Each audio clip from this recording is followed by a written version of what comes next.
We're back. Been a long time. Nice 2-week layoff. UFC left us hanging this week, left us dry, but in reality, they've been giving us some very solid cards, and Dana White Contender Series has been on fire, so we haven't been deprived too much. But back to the podcast. We have a nice UFC Paris card here. It's taking place in the afternoon. And the main card, I believe, is at 3 p.m. Eastern Time. I'm not quite sure about the prelims, but another earlier card. That's good for some people. Other people, we're going to be hammered by like 6 p.m. So we'll get right into this one. We have the only women's fight of the card, starting it off. We have Sam Hughes taking on Shauna Bannon.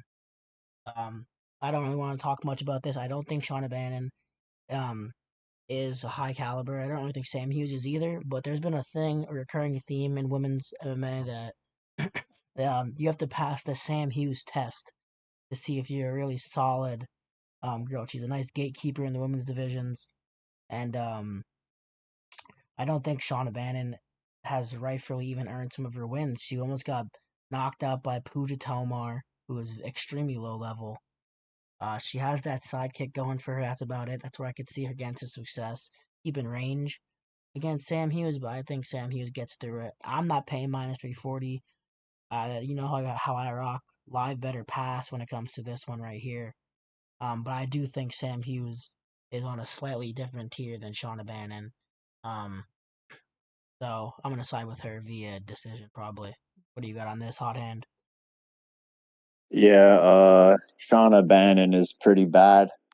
I don't really see anything out of her, but I think Sam Hughes is gonna obliterate her. I think she's gonna find success with takedowns and clinch work and control time.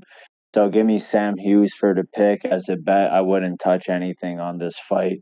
Sam Hughes is way too chalked, and she's a very mid-level women's UFC fighter. So I think Sam Hughes wins, but I'm not touching nothing. All right, and we'll keep it pushing. That's one of the worst, probably the worst fight on the card. And then we'll go over with Andreas Gustafsson against Renat Fakhretdinov, which should be a contested fight. You're talking about Gustafsson, who's extremely clinch heavy, strong Greco-Roman background, solid gas tank, closes distance well, and extremely fast. It's pretty much his whole game is to try to close the distance immediately, get you against the cage, and just go from there. Um, on the other side, you have Renat Fakhretdinov. A lot of people know him from his last brawl with Carlos Leal, where he got a robbery victory in the desert. Um, I think he has kind of sloppy striking, but he is more of a grappler, master of sport and combat sambo in the past. Um, Background in freestyle wrestling and hand-to-hand combat, so he's been around the game for a while. Um, he has a 20 plus fight win streak, which is the longest active in the division. Obviously against a rough comp before the UFC, but still on a nice long winning streak. I think this fight's extremely close. I want to note that Gustafsson opened up at around a plus 250 favorite, and now has a claim to or a plus 250 dog, excuse me, and then has rounded up to the minus 115 favorite on a close pick'em line. Um, it's a close fight. I think that the forward pressure and the elite clinch strength will be able to give Gustafsson better position. And I think this is going to be a snooze fest fight, though. I think this is going to be a lot of clinching, not really strong striking from either one of them. I think Fakhretdinov has sloppy striking as well as Gustafsson, who's a bit not on the technical side. Uh, I think Andreas will take a close decision in this fight, if anything. But with his line moving from plus 250 to minus 115, I think the value is gone there, and I will not be taking that at a straight bet. Another thing I could see Andreas spread plus 3.5 at minus 220 on DK as a parlay piece, or a fight to go the distance minus 164. But I'm gonna pass on the Gustafsson money line at minus 115, considering he opened at plus 250 and he's still kind of unproven, even though he did uh, devour Chaos Williams pretty handily as a dog. So I'm gonna side with Gustafsson, but as I said, the plus 3.5 spread minus 220, or the fight to go the distance minus 164 FanDuel are probably my reads there in terms of betting. How about you, Hot Hand? Yeah, at first I was liking Renat. I thought his experience is gonna show here as Gustafsson has only had, I believe, two UFC fights or three with a contender series, and he hasn't really fought competition in the UFC. This is his toughest challenge. I feel Brian Battle is better than Andreas. I feel he's already proven himself and beaten people that are better than Andreas. The only thing that scares me is Andreas's power, but I feel Renat is going to be very tactical in this fight and use his wrestling uh, and really try and get takedowns out of the clinch where Andreas is going to like to be. But I think Andreas has the possibility for a KO. I think he's good, but I think he's too fresh to beat Renat in the UFC. So give me Renat's money line. Uh, and I do like a over. I think Renat does win by decision, but I like a over as well. All right, so we're split here, but the line dictates it's pick 'em pretty much all around the board. Um, I'd probably stay away from money lines here. I think the value would be on Renat, considering he started off as a sizable favorite, and now you're getting him at dog price. So value wise, I think Renat has the value, but I'm gonna side slightly with Gustafsson because of his clinch work. But we'll keep it pushing, and we'll have Brad Tavares here taking on Robert Bryczek. Not quite sure how to say this name. I'm not Polish, but we have an older guy fight here, Brad Tavares. You already know, a seasoned veteran at 38 years old. But Robert, on the other hand, is 35, so he isn't no spring chicken in his own right. Bryczek, 35-year-old, like I said, background in boxing. He has sharp hands, 11 wins by KO, TKO, prior to his UFC debut, which he lost to Hot Hand's favorite fighter, Ihor Potieria. Um, he had 5 knockouts straight. He comes in strong on the feet, throwing all of his power. He's looking for a knockout. He's somewhat stiff, and when he's backing up, leaves his head high, and he's there to be hit. But like I said before, he has crisp, sharp hands, and he works the 1-2 sharp counter left hook. Tavares on the other side, seasoned veteran, stiff jab, low kick, steady combinations. He's durable, but he could be low volume at times as he stands still a lot of the time. And he's not always trying to push the pressure, but he is there. He works best when he's sitting back, emptying those leg kicks out there. His jabs, when he's sticking it out there and he's standing pretty much flat footed is when he works his best. Uh, but he could be hurt against volume strikers since he's there throwing less and mostly waiting on counter punches. I think this fight all depends on who's the hammer and who can get the pressure because these are both strikers and I think it's going to stay on the feet. Brad Tavares hasn't attempted or hasn't gotten a takedown since I was in diapers, and Robert Bryczek has that boxing background, and Brad Tavares has phenomenal takedown defense. So I think this one stays on the feet, and I think Bryczek has more power. I think Tavares is more technical. I think the leg kicks of Tavares, while Bryczek is stepping forward, is gonna stop some of that forward pressure. But like I'm going back and forth. Robert Bryczek, he won't have to worry about the feints. Like with Ihor Potieria, Ihor was feinting a lot of single legs. He didn't get a takedown, but he was feinting a lot of them and keeping Robert at bay from his usual up tempo pressure. I think Robert could unload here, and I think he's either gonna get countered by Tavares, and even though Tavares doesn't have no knockout power, he does have 5 KOs in his career. Um, uh, and Robert Bryczek is mostly all KOs. I think Robert can unload and is either going to get countered, like I just said, and catch Tavares. My personal pick, I'm not paying -25 on Tavares. Um, Even though I'm probably going to slightly lean him, I'm still kind of split with this line. I think the value's on Bryczek, but he is coming. He is coming more to earth. He was a wider line previously. I think the pick is probably going to be fight not to go the distance here. I think that the way these guys are going to be up tempo and on the feet throwing is going to lead to a finish. Not to go the distance, plus 146 on FanDuel, or if you want to get a little bit more dicey, I think exact method of victory, KO plus 180 is there. I know Tavares has been a decision merchant, but uh, I think Bryczek's going to force a type of fight that they're going to both be throwing a lot of heavy punches. And if they get out of the they get out of it, then I think Tavares is going to be the one who gets the W. But uh, it's just he looked hesitant in his debut. Tavares is one of the longest tenured middleweights. He's durable, but I think that Bryczek's power has a possibility of breaking through, and Tavares might drag him, or Tavares might drag him into some counter strikes. I don't like this fight overall from a betting perspective, but I think there's some value on a finish in this one. How about you, Hot Hand? Yeah, you covered most of it. I like Tavares to win, but at the age he's at, and he isn't the most reliable UFC fighter and the best and the most outgoing. So I'm absolutely not paying minus 225 for this. This fight, I think it's going to be like Mike said on the feet. They're going to be exchanging a lot.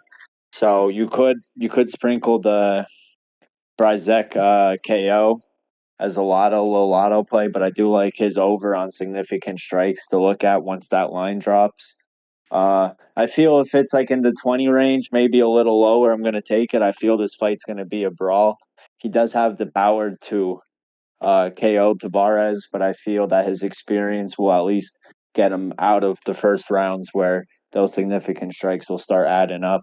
So I like Tavares to win by decision, but the only possible bet willing to make is the Bryczek by KO or his over on significant strikes. Yeah, I'm trying to get a look real quick before we move on possibly a one of those double chance lines. Uh, I have it here. It's Robert Bryczek by a knockout or Brad. That's juiced minus 275 on that alternate double chance. So I'll pass on that. But yeah, I'm leaning Robert, or I'm leaning Brad Tavares, but I would not be shocked if Tavares shows some of his earlier chinniness from a couple fights ago, and Bryczek brings the tempo and catches him. But like Hot Hand said, they could get into the later rounds because of their ability. But we'll move on from that one, and we will go over to the next brawl, which is Sam Patterson on Trey Waters. So these are two very tall guys for the weight class. Waters, later to the MMA scene, high level athlete, former LFA champ, 6'5", so he's big for the division, like I said. Um, Both these guys have tendencies of backing up with their chin held high and being confident of their height advantage and their reach. Uh, he's down for a brawl. I'm talking Trey Waters. Trey Waters down for a brawl. He's a rangy boxer with sneaky clinch knees, uses his reach well, and here's that sharp one too. His main weapon is that straight right that he's looking for down the pipe. Patterson, kickboxing background. He has opportunistic grappling though. He's developed a submission game recently. He's been getting subbed. As he's been getting subs. Um, Defensively, is a suspect chin. But back to his striking, he does throw a lot of kicks, and he is a tricky southpaw. He has some of those weird angles, but he has a suspect chin, and he was knocked out by Yanal Ashmuz, who just got utterly dominated by Quinlan Salkeld. But Hanselo, his grappling is more opportunistic submissions, especially that guillotine or rear naked choke. Uh, he does like getting into clinch situations, but he could sit back and strike. He did get an underdog knockout in his last brawl over, I believe, Danny Barlow. I think that was like plus 1,000 for that knockout. Just caught him on a counter shot. I think it was more of a lucky timing thing, and then caught him with that follow up, but he still got the W nonetheless. This is going to be a very close fight, I feel like. And I think that the way that they're both going to be standing up and striking with bad defensive tendencies, and considering they're both around the same height, 6'5", 6'3", not an insane height difference, both tall for the division. So they're both used to fighting shorter guys, both being around the same height. I think it's going to play into the striking range. I think Water straight right may be a huge factor because Sam has defensive lapses. But the kickboxing counters and submissions threat will keep Sam in this, I think, especially since he shouldn't be much smaller, like I said. They both back up, chins wide up in the air. So I think an under 2.5 at minus 150 might be appropriate. I think either one of them can find a shot or a submission from Patterson if it gets to the ground. I don't think this goes to the mat though. So it's all about who can give more in the striking. I think I could see Waters being the crisper boxer in this one and have that slight height advantage, even though it shouldn't matter much. But I think this is a very close fight, and I'm not big on either of these guys. I'm gonna lean Waters to possibly find a strike here, but I like an under maybe. I don't like this fight overall from a betting perspective. This might be one of those brawls that would be close enough to start that you can get some value on live lines. So this is one of those fights that I'm looking forward to on the live lines, and I'm gonna lean Trey Waters here at dog money. I think the value's there, but I'm not high on either of these guys. How about you, Hot Hand? Yeah, I agree with what you said. I think Waters has the value, and I think stylistically that they are both similar. Both strikers, they both have a grappling understanding. They both have submissions on the record.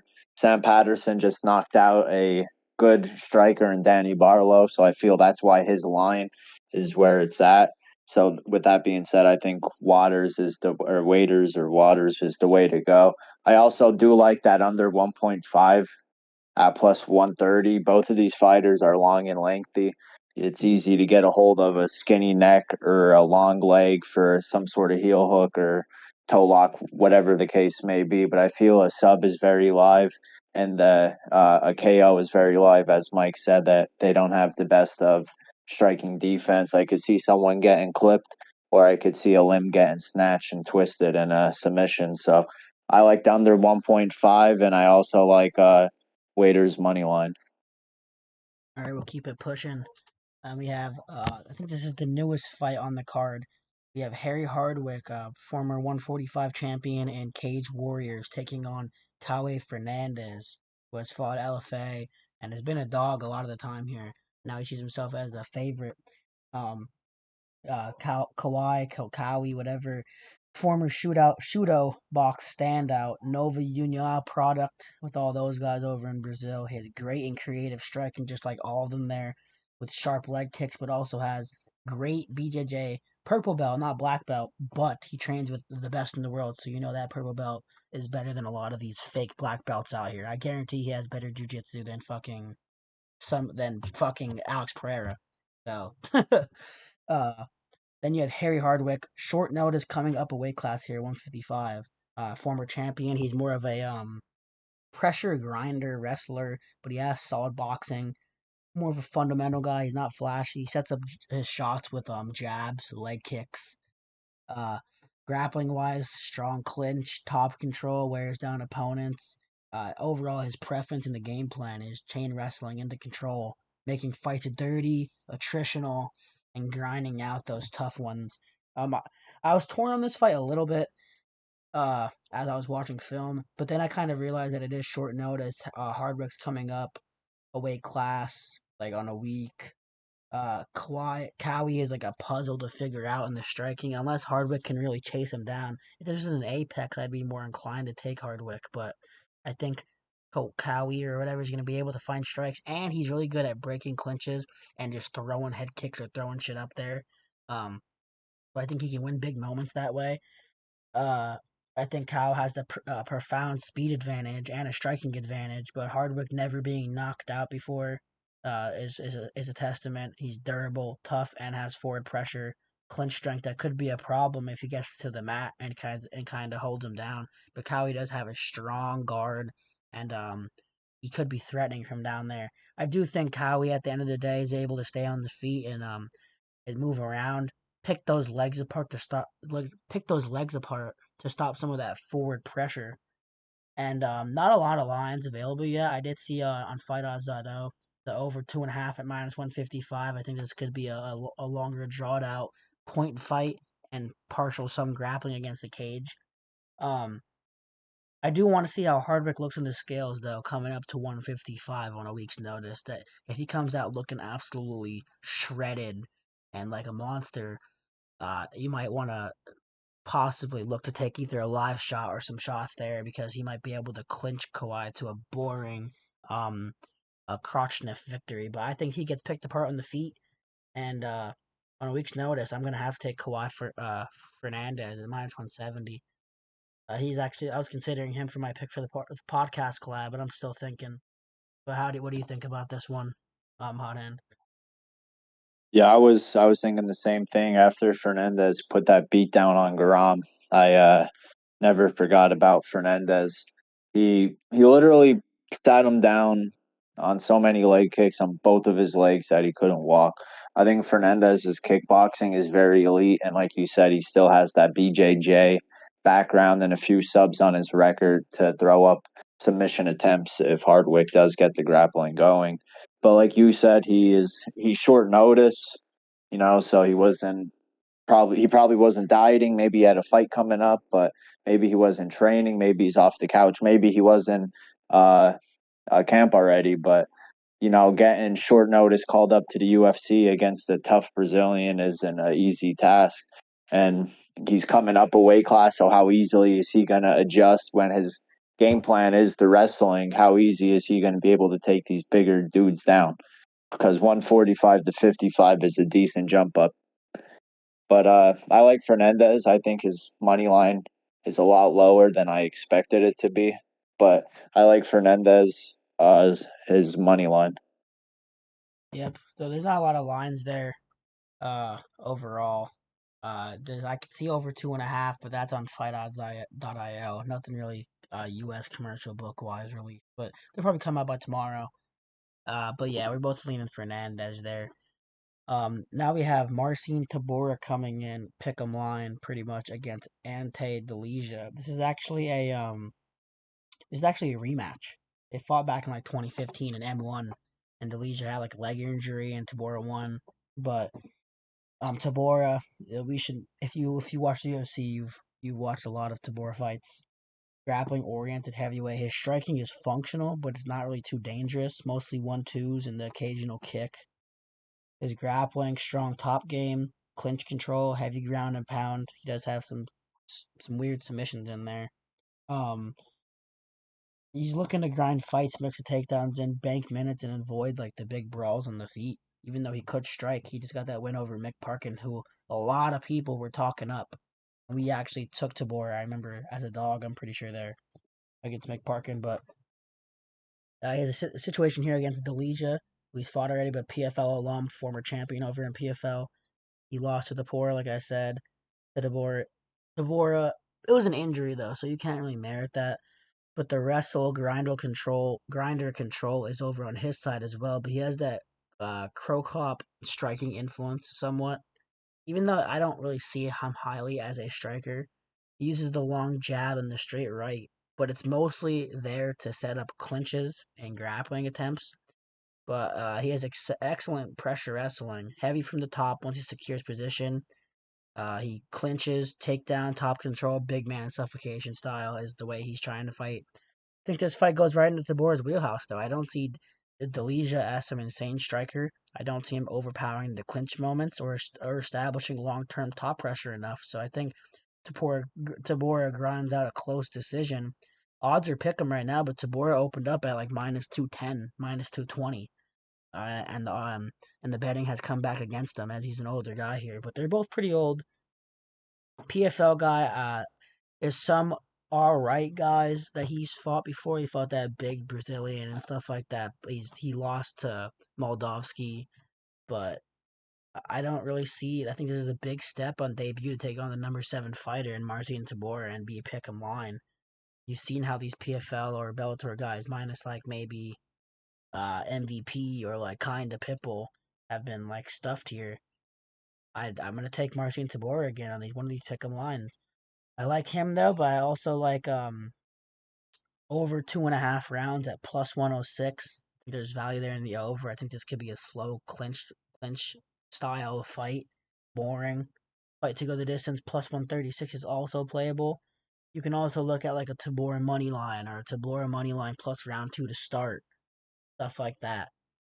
I think this fight goes a little bit later. You can use round 2 to start as a parlay piece. I think that's a very strong parlay piece. Uh, But overall, I'm going to side with Tabora here. I just can't, on good faith, take Delija when he hasn't proved much to me when I've seen on tape, and he's coming here against a top 10 fighter in Tabora who's a staple. I just can't. How do you feel about that, though, Hot Hand? Yeah, I'm extremely mixed on this fight. I feel Delija has power that could put Tybura out, but Tybura has that wrestling and clinch work that it's so hard to keep him off you. And when he gets you down, he goes to work, as we seen when he fought Jonathan Denis, that he has legitimate top game and top striking. But this fight is extremely hard for me to call personally. From what I've seen from tape, Delija, he is pretty good, but that's also against PFL comp. He has fought good PFL competition, but it's not the UFC level as Tybura has been used to. So I do like Tybura. I think his experience and he's going to come out with a solid break him down game plan as he always does. I wouldn't be surprised if Delija catches him. But with these two big boys going, I feel a finish early is very live. I do like fight to end by KO at minus 130. That's something I'm going to look to live bet. Uh, if, say, one of them gets stunned or they're going out and they're banging or Delija's landing heavy strikes on them, I'll be looking to live bet because both of them have been chinned quite a few times in their career. But overall, I do think Tybura's wrestling and clinch work is going to put him above in this fight, and that's going to get him the win. Yeah, so that's an interesting rematch overall. Um, I'm gonna lean Tabora, like you said, Tabora. It's gonna be closer brawl. Heavyweight's gonna be a sloppy one though. I know that for a fact. But I always like to watch Tabora and Tabora on those very close lines. He's come through for us before. And I think Mick Parkin with the striking is a little bit better than um Ante. I So agree. I agree. I don't really know how to see it. We're over Umar C versus Brenton Ribeiro. This is my overall pass. I'm gonna pass, but I'll talk about it for a few minutes. I just can't put any faith in Umar C after losing to Alonzo Menifield as like a minus 500 or minus 700 favorite, whatever it was. Then you have Brenton Ribeiro, who makes a killing off of fighting as a huge dog. He got that Kimura over DR, but we do see DR might be possibly fraudulent, uh, as he just got put in a fucking Ezekiel choke to a striker in Uran Saudi Baldia. But Branson Ribeiro, I just think he's really long for the division. He's going to be tough. I think Umar C is going to get the victory at it. I know that they set this up stylistically. France, whatever he might get. I just don't. I don't have a spot here that I really love. Maybe an under. I'm looking at the unders right now. You're at like under 1.5 maybe, but I could see Umar C sitting on top and like grinding this out slow. But Branson Ribeiro's long. He has those long arms that he's able to like reach over and get easy Kimuras and stuff over the body. I feel like he's gonna force the tempo and force the pace. Maybe an under 2.5 as a parlay piece, but overall, I'm not touching this fight. Maybe live if Brenson makes it a little bit interesting. I think it's dog or pass. I think Umar C wins, but plus 350, I don't have really much faith in him to cover many of those plus 350 lines or minus 455 lines. That's kind of ridiculous here. But how do you feel? Yeah, I think Omar C is going to be very hesitant to exchange with Ribeiro, and I think he's going to try and keep it at kickboxing range or working takedowns and lay on him. I think the over 1.5 is very live.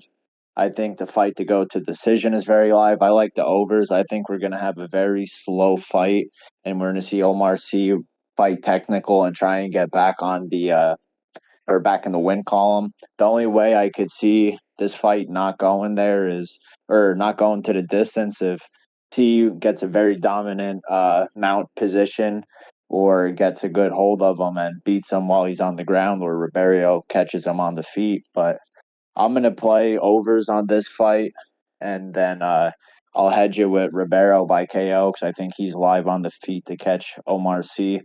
But I think that these money lines are pretty fucking shot. I don't know how you're paying minus 455 for someone that lost to Alonzo Menifield. So, like I said, I like the overs, and I'll probably hedge it with Ribeiro by KO. Yeah, I won't talk much more on this one. We'll go over to William Gomis taking on Robert Ruchala here. Ruchala making his is it his debut? I believe it's his debut, yeah. But uh Gomis, French guy, coming in here, striker, kickboxing, more Thai background. He has long kicks, rangy jab, mixes up that front kick to the body. He has decent defensive wrestling and he scrambles well, but he prefers to stay up and strike. He's mostly just gonna stay on his bicycle and move around and point fight you and chip away with volume. On the other side, Ruchala is pretty much a pure grappler in BJJ, functional striking but not dangerous at all, mostly just to enter range. He has a strong clinch, and he has takedowns from trips and body locks, heavy top game. He has some jiu-jitsu, like I said before. His game plan overall is chain wrestling, top control, and grind out decisions.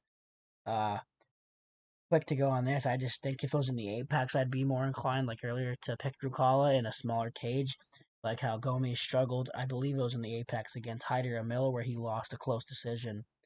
Um, but I think that in a bigger cage here in France, I've seen Ruchala picked apart a little bit on the regional scene on the feet and be a little vanilla on the feet overall. It didn't look too strong, so I think that he can get caught up there. I think if this goes on the feet and it doesn't um, go to the ground, I think Gomis can stay on his bicycle and pick him apart while avoiding most of the takedown attempts. I could see Ruchala being caught entering sloppy, but there isn't a 0% chance of him finding success on the mat for short durations. I'm leaning Gomis on a decision line, but I'm like kind of scared that uh I'm kind of scared that Ruchala, or no, I'm kind of scared that Gomis can find the strike on one of those sloppy takedown shots. So instead of taking the Gomis by decision at plus 100 even, I don't want to chase that on a method. I think there's options with Gomis and round 2 to start, minus 170, or maybe even Gomis round 3 to start, minus 125, rather than reaching for the method and late round when Rucala's gas from shooting 1 trillion takedowns or chasing him around on his bicycle, that he might get caught with some counter strike. He has been put down by a French fighter with a body kick before. So it's not like he hasn't been put down before, and that is right up Gomis' alley with the kickboxing. I'm going to side Gomis. I'm not a huge fan of him, and I would not be surprised if the grappling does get implemented, but I'm going to go with him. And I think that you might be able to take a line on Ruchala takedowns, depending on what it is when it drops. So how do you feel about this, Hot Hand? Yeah, I'm big on Gomis here. I think everywhere he's a very sound fighter. I don't see Ruchala having success getting this fight to the mat, and I think Gomis is going to take over. He's coming off a loss to Hyder Emil, but who up until that point has never lost in the Apex with his crazy pace. So it was a split decision, a close fight, but I think Gomis is he's due here. I think his money line is a safe play in like a two-legger, or I'm also liking Gomis's KO at plus 330. I think he could very likely catch this debut cat that's a grappler in his home country of France. So give me Gomis's money line in a parlay and give me his KO at plus 330. Okay. Yeah, so we're both on Gomis here. I just think that the bad stylistic matchup overall for Ruchala. But we'll keep it moving and we'll look at Lucene Keita taking up Patricio Pitbull. Keita, a lot of hype surrounding him as he was a double champ over an Octagon, and then you have Patricio Pitbull, um, obviously possibly the best Bellator fighter ever. So you have two outside of the UFC goats out here because Keita's very hyped up. A lot of people in the European um fan base are very excited to see him come up, and you can see with for good reason. Minus 225 coming in here against Patricio Pitbull off of a win over Dan Eag, um, is pretty steep for me. I think Kay's gonna have to prove it. I think he is a pretty strong striker though, and he could catch Pitbull on the feet, but Pitbull did look a lot more calmed and settled in his fight against Dan Eag recently. Than he did previously. I think he's going to be able to get to the mat, which is where he's going to have an advantage. I think there's value on Pitbull as a dog. No, I don't know. I know it's Octagon and he's practically undefeated. His only loss is an injury, but Pitbull here off of a win. A lot of experience. I know it's a big age difference, but is he really done yet? I'm not quite sure. I'm just gonna have to side with Pitbull here at plus 185, almost plus 200. It's just like, despite the 16-1 record and the double champ, this is down. I think this is at 145, if I'm not mistaken. Yeah, I think it's at 145. Just, he's aggressive, striking heavy style. Combined, he has the Muay Thai. He does have a purple belt in jiu-jitsu too. I just think he's going to be able to get taken down. I'm not paying minus 225 on a debut here, which is what I'm overall trying to say. Maybe Pitbull doesn't win this fight, but I don't think minus 225 for a debut guy against Patricio Pitbull off of a win against Dan 50K. A convincing win at that, where he employed a lot of grappling. I'm going to side with Pitbull here. What about you? Yeah, Keita is definitely a very high prospect coming into this fight. I mean, his performance speaks why. He is very, very heavy hands. He's fast. He's good on the ground. He's very well sound, and I mean, his striking is just phenomenal. He has the power, but the only thing that scares me is when he's entering the pocket in these big bursts. He's exposing his hips to takedowns, and Pitbull, as we just seen, he got like fucking 7 takedowns against Dan Ige. So Pitbull being the veteran, I feel he's gonna have a takedown heavy uh uh, game plan here. And I feel he's going to utilize the clinch, maybe throw leg kicks to try and slow down the younger fighter and try and drain him. With the odds, give me Pitbull plus 185, and I do like a over for this fight. The only way I feel Pitbull gets caught is say he gets the takedown 2-3 times when Keita's entering the pocket, and then he times it with a knee or a uppercut next time Pitbull tries to shoot on him. I feel that the finish is live only from Keita, maybe a KO only money line. I'm not sure what the odds are on that, but I'd be interested in that. But I KO think only the money dog line. has the value. Ida KO only money line is at minus 400. Yeah, okay, definitely not. So yeah, I'm definitely going to be playing Pitbull here at plus 185. It's definitely possible for a live bet. If I see Pitbull start having success on the ground, or uh, Keita starts to slow down in the later rounds, if it makes it there, I'd be looking to bet Pitbull. But I think with his experience, he's a veteran. He's been in some of the biggest organizations, beat many great opponents. So I give me Pitbull at plus 185. And another read you can look at. I know you said that possible over here. Over is a bit juiced, but if you take the fight to go the distance, that's around minus 170, minus 175 range. I think that's a decent look, and you can hedge it with the key to knockout. Um, or you can look at a possible Pitbull spread plus 3.5 minus 125, plus 5.5 minus 160, plus 7.5 minus 200 flat as a parlay piece. Um, so those are ways you can take it. You don't have to take Pitbull straight and then end up losing on a decision. But I think at that, Personally, yep, personally on this fight, I think it's going to be very one-sided either way. I feel Pitbull is going to either school him with clinch work and takedowns and staying out of range, or Keita is going to be too quick and just tag the fuck out of Pitbull. I feel it's going to go either way. I don't think it's going to be a close stand-up brawl, personally. yeah. Well, before we go to the main card, as usual, um, Age Factor Discord. I think it's 12 or 13 consecutive cards now. 13, I think. I didn't edit this the last two cards, but spanked UFC Shanghai bright and early. Besides Johnny Walker getting a random ass leg kick TKO, which was out of left field, but overall we sniped stuff. But per usual, we have a free Discord. You can hop in. It's especially right now with football season. We have a bunch flowing. I have the kicker points model that I've developed, and we just started that up.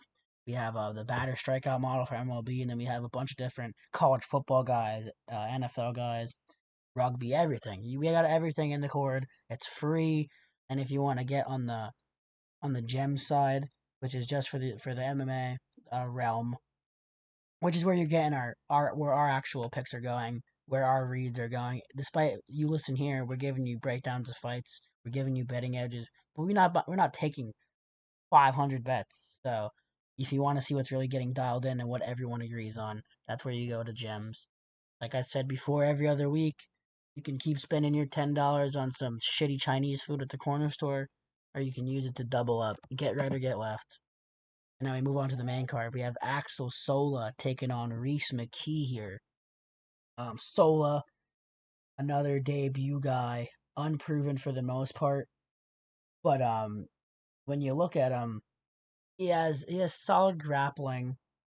He's he's a well-rounded guy. He's balanced overall. Background in amateur wrestling plus some kickboxing. He has a sharp jab, mixes in the body shots, fluid combinations. In the grappling, he has decently strong clinches. He has solid positional awareness. Uh, he is fight IQ driven in his game plan. He adapts to the opponent and mixes up his striking and his takedowns. But he has some real flaws in his striking defense that I'm scared to get against him. A competition like Reese McKee. I know Reese McKee has had a bad rep in the UFC, but his debut is like Khamzat Chimaev. He's fought some guys. We took him as a dog, I remember, and the plus 3.5 against Dylan Frenza or Daniel Frenza. I forget his full name, but another debut guy who was hyped up that Reese McKee dispatched of and got a first round or second round doctor stoppage. He was fucking him up. I just think McKee's a longer striker with durability, and this I think the fight's gonna be overall. It's a close one for me because I do think that Reese McKee has a clear advantage on the feet, and he is turning up and coming into his prime despite those losses earlier in his career. I think this is a good fight for him. But on the other side is Sola, solid IQ and might use his grappling. We don't know how like Reese McKee isn't the top grappler in the world. I think Solo's probably stronger in that realm with the background in amateur wrestling. Uh, Striking wise, I definitely give it to Reese McKee. So it's gonna be I think it's gonna be a longer fight. I think an over possibly is in play here, like an over 2.5. I'll pull up the line for you right now on that. I think if anyone gets to finish, it's gonna be Reese McKee with like a counter strike or something because of the defensive absence of Sola. Over 2.5, like minus 160. That's a bit steep, actually, for me. I think I'm gonna lean Reese McKee here because of the striking. But if Sola could deploy a game plan of grappling consistently, um, I think he can seal 2 rounds, especially with the French crowd. I do think this one goes to the horn. We look at the fight to go the distance and see if we get anything there. Minus 134, you're getting more realistic. I think that he either uses some top control and grappling to get a W, or Reese McKee just stands on the outside and picks him apart. Uh, I would be scared about a Reese McKee knockout, which you could probably take a hedge bet on, but it's Reese McKee versus a debut French guy. Do you really want to be dumping your whole bankroll here? That's my real question for you. Hot hand, what do you feel? Yeah, McKee had a good performance his last outing. Fight before that, a split decision with a very good Muay Thai fighter in Chidi Njoku. So I think McKee is very live here at the underdog. I'm very surprised he's an underdog against a French debut guy. You were saying his background is wrestling, but I've never really heard of a good French wrestler personally. Uh, I think McKee is going to be better on the feet. I think he's going to have his way with him on the striking, but like Mike said, Sola's takedowns are very live. I was liking a over. I feel McKee could find a knockout, or I see that Sola just lays on him if he gets the takedowns going. So I'm personally going to play an over, and I do like McKee at plus money. And now that we're getting on the later fights, they have some takedown props and other props out. Sola's takedown line is at 2.5, and his over two and a Yeah, half that's is too at steep. minus 150. I think a under in that spot would be good because bro, his takedown abilities is questionable, and he's fighting the lengthier fighter in McKee, and I don't see him shooting a double or gripping McKee up and just tossing him. So I think the under 2.5 is very live on that takedown, and considering McKee could catch him and sleep him early.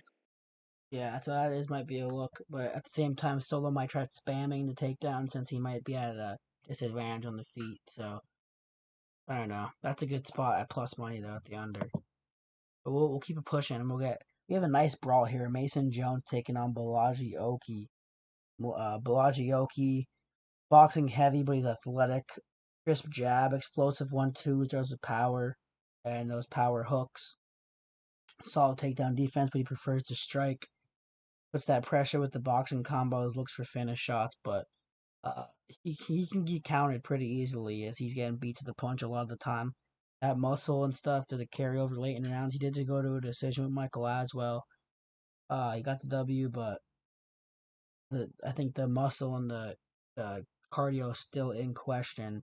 You have Mason Jones, pressure boxer, wrestler. He's pretty well rounded, high volume, marches forward, works combos to the body and the head, chain wrestles, strong top control when he leans on it. He's a chaos fighter with a lot of pace. He tries to drown opponents with his striking and with the grappling. That you saw it against Jeremy Stevens, a lot of takedowns. We signaled his over 1.5 takedowns at -150 against Jeremy Stevens, and that was pretty free. Now you have it here. I was looking at takedown lines. Mason Jones takedown line is at 3.5, and it's pick'em. I don't know who the fuck. Like, I know he's a bigger guy, but 4 takedowns against Blagioki. I'm looking at that under 3.5 takedowns at -115. Probably gonna lean Mason Jones here. I do think this fight probably. I want to say it goes under, but these guys are both fairly durable, so I don't want to take a risk there. But there could be some slight value on the under there, since this fight's gonna probably be high tempo. But I think I'm gonna be targeting that under 3.5 takedowns. I don't really like 3.5's a lot. I could see it if Jones gets one, he might be able to keep shooting them, but uh, I think that's pretty high for a fight where both guys are both live for finishes because they're both somewhat finishers. But what do you feel about this one? Yeah, Mason Jones had a good debut against Jeremy Stevens and Oki. I mean, I don't think he's very good of a fighter. I think Mason Jones has the edge here, and that since his only outing is against a older UFC fighter, the lines aren't accurate. I feel Mason Jones should be more of a favorite. I think he's going to implement a heavy style of wrestling, and I see Mason Jones finding a sub here. His sub victory is +1,000. I think that's a very, very reasonable lotto ticket at +1,000 for him to find the sub. And I'm also gonna look to play his money line as well at -135. I think he's gonna have the grappling advantage. I don't really see Oki getting anything started on the feet, and I think Mason Jones is gonna drown him. Mason Jones did open up at a -300 price tag. Now down to minus Jeez. 130. Yeah, I just opened it up because you said you think he should be a bigger favorite, so I wanted to see what he opened at. -300. I'm seeing right now, and then Oki on the plus Yeah. 250 side. I think the value's I mean, gone with Oki. if Oki was +250, I mean that's a different story. Yeah. But at pick'em odds, personally, I think Mason Jones wins this fight more times than Oki would, and I also feel that that +1,000 sub is too good not to play it.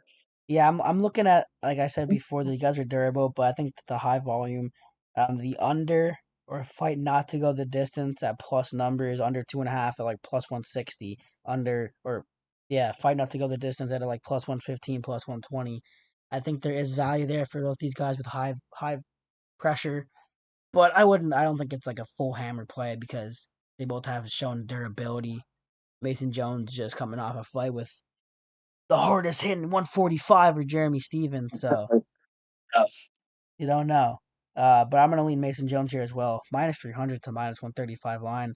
I'm a little bit curious. I know that I would have probably taken Blagioki at +250 too, though, if it was that wide, because he always has that knockout power, and he hasn't shown any. He didn't lose, even though he has shown some holes in his game. But we'll keep that one pushing. And we have fucking Paul Craig somehow taking on Modestus Bukauskas. How is Paul Craig getting these fucking deep? That he's deep into this card. Like he should be on the prelims. But he takes on Modestus Bukauskas as a big underdog. I don't think you have to really speak much about this one. Paul Craig obviously has the sub that's always going to be available in every single one of his fights. He's pulling guard and shit. I don't think he's going to be able to take down Modestas Bukauskas, who has solid takedown defense and has stuff from like Ian Kutalaba, who I think won the fight against Modestas Bukauskas. I had him winning the fight. He was like minus 1,600 or something in the third. I don't know, but anyway, I think Modestas is way better on the feet than Paul Craig. He's going to be hitting him with a lot of shit. I will never say it's a bad bet to take Paul Craig by submission. Um, I can take a look at that line right now, and it's probably decent considering he's plus 270. But Paul Craig by submission plus 500. Like that's a little low, but plus 500 on the submission is probably a decent hedge. It's the only way I can see him even winning this fight. But more likely than not, I can see Modestas Bukauskas putting some real pain on him in the feet. Um, I'm just taking a quick look to see. I'm gonna now go to my notes to see Paul Craig how many times he's been knocked out before, because the favorite on the lines is minus 120 for Modestas to get a knockout. He's been knocked out 5 times. Uh, What book were you on with that Craig sub? Vandal. Yeah, DK is showing plus 600 if you All want a right. little more value. Yeah, there you go. Usually the lines are slightly better on Fandor, but it's fight to fight. But yeah, plus 600 is a little bit better. Now we're talking. But I don't know. I think there could be some value, uh, on a Modestas Bukauskas by points, but I do think he's gonna get him out of there. I think he's one of my more confident favorites. You can always hedge it with the Paul Craig sub because that's the only way I could see him winning this fight whatsoever. But I do think Modestas is decent with his takedown defense and overall grappling defense, so I could see him. I could see him getting the W for sure. One of my more confident plays of the day. And Paul Craig sub is always going to be a playable bet. What are you feeling for this one?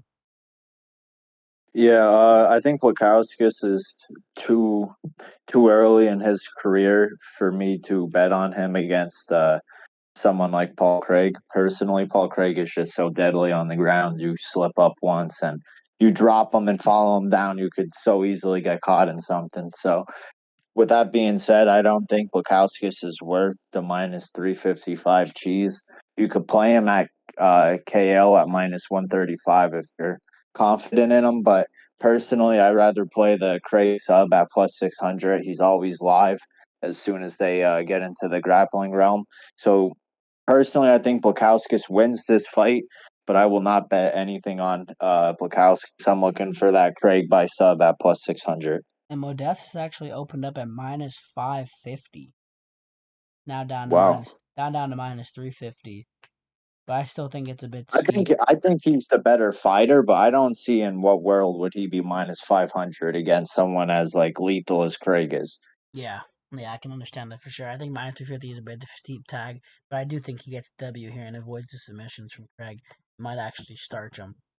But minus 350 and minus 135 for a knockout prop isn't what I'm looking at either. Uh, maybe an under in that fight would suffice. I'm trying to look around real quick before we move on to this bout.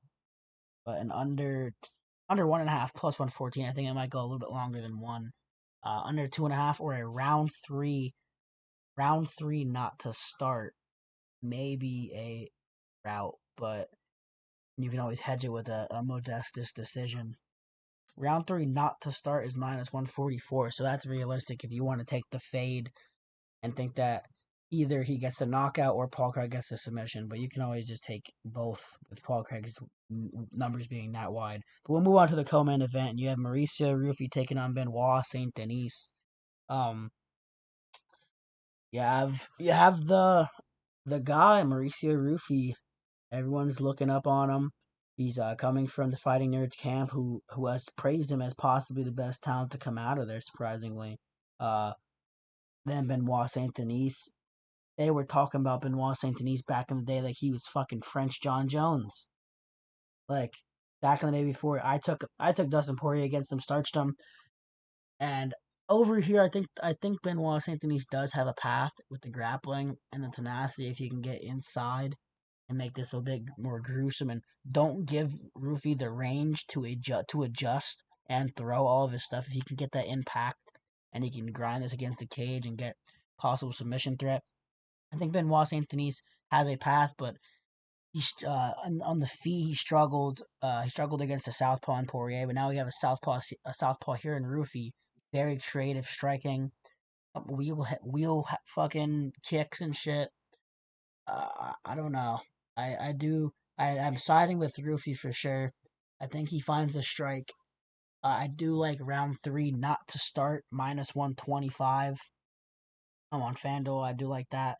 I think that either one of them is gonna get a finish in the first 2 rounds. If it's not Benoit Saint Denis submission at +650 on a hedge, or Maurice Ruffy on a knockout, which is probably the route I'm gonna go with my prediction. I think Ruffy finds the strike here. Uh, how do you feel about this one, no hot end? Yeah, I'm big on Ruffy here. I think his striking is just way too slick, and he picks his shots and sets them up way too well. I don't think BSD is going to be able to really handle the power and the speed of Ruffy, but there is the possibility BSD does take him down. But as we seen in the Jamie Malarkey fight, that Ruffy hit that crazy scissor takedown and took down Jamie Malarkey. That's not saying much, but it was probably one of the slickest takedowns I've ever seen. So I feel, with that being said, he's going to have good takedown defense. They're going to prepare for that, as that's BSD's plan to win. So give me Ruffy at -175. I also think his KO is very, very live. I'll probably play both, but I'm big on Ruffy's money line here. And another route I just looked at. If you're on the BSD side of the grappling, maybe not on the side of him winning, but on the side of him implementing some grappling in the early fight, his takedown line is at 1.5.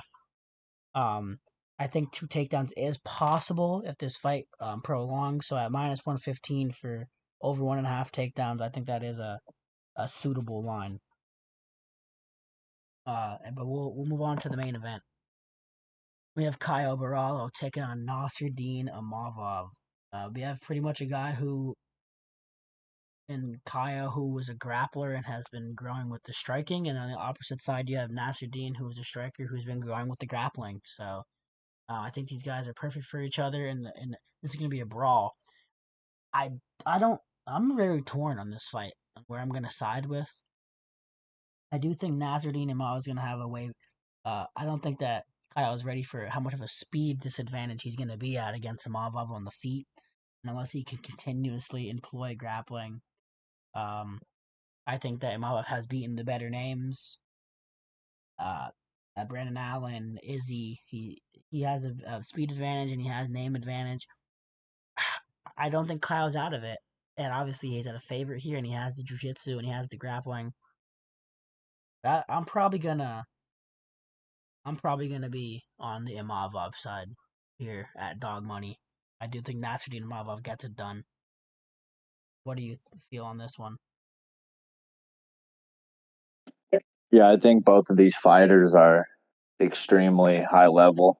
I think they're both very good, and I think that they're going to cancel out. I think that this fight is going to win off who's on the front foot, because both fighters like to throw their strikes moving forward, and that they often tend to get hit as they're moving backwards and not throw as much countering. So I feel whoever sets the pace and is on that front foot is going to win this fight. I expect Kyle to work in clinch work and takedown attempts here against Amayev or Amoyev. But I like Kyle here at -130. I think this fight goes to a decision. I'm more sure of that than either money line, but I'm not paying -175 for exact method of victory decision in a 5-round fight. So give me Kyle at -130. I'm not very confident in Kyle, but I expect Ruffy to win. Give Kyle a little boost to go out there and have the same performance Ruffy has. So give me Kyle at -130.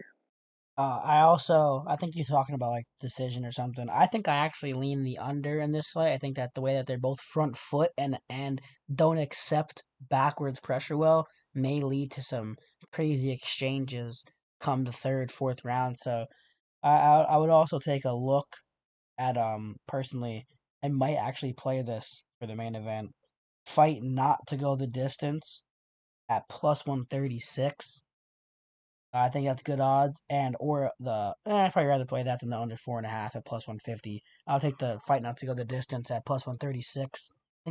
I think it's good numbers right there. You're at plus 130 odds with a guy who has an advantage in the grappling game and a guy who has an advantage in the striking game. So I think that when those guys usually clash, we find finishes. But nothing I'm in love with. We'll go over to parlay time now, and from Hot Hand. What's your play? Give me Ruffy's money line. I like it at minus 175. I think that's a solid piece. I think that's a solid piece too. I'm just taking a look real quick to make sure my odds are solid. I think for mine, torn between, so I just gotta look. I'll probably take to keep us because it's only two of us, so I want to keep the odds somewhat alright. So I'm not gonna take anything below minus 200. Shit, I'll take something around where you're taking, and I'm gonna go with hmm,